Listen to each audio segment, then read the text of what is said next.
চুপচাপ থাকো, নীরবে কাজ করো, নিজের আত্মসম্মান বজায় রেখে পরিশ্রম করে যাও।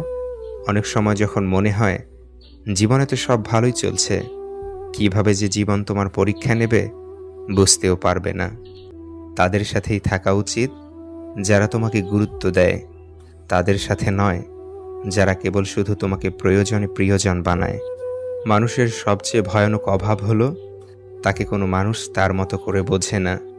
নিজের ভালো থাকার দায়িত্বটা নিজেই নিতে শেখো।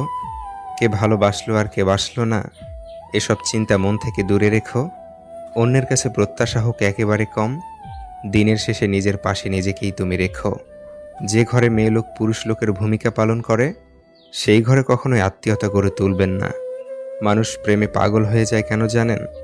যখন কেউ প্রেমে ব্যর্থ হয়, তখন সে ইমোশনাল পেইন পেতে থাকে, যা যে কোনো নেশাদ্রব্যের থেকেও ভয়ানক।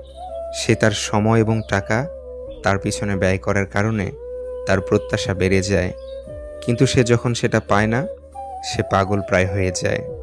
এই দুনিয়ায় সবাই সবাইকে টেনে নামাতে ব্যস্ত, কেউ আপনাকে উঠিয়ে দেবে না। নিজেরটা নিজে সামলাতে যত দ্রুত শিখে যাবেন, ততই ভালো থাকবেন। অন্যের উপর নির্ভরশীল না হওয়াটাই ভালো। ছোট ছোট আঘাতে হতাশ হইও না, বরং নিজেকে শক্তভাবে গড়ে তুলতে শেখো, যেন বড় আঘাত জীবনে আসলেও তা ধৈর্য সহকারে মোকাবেলা করতে পারো।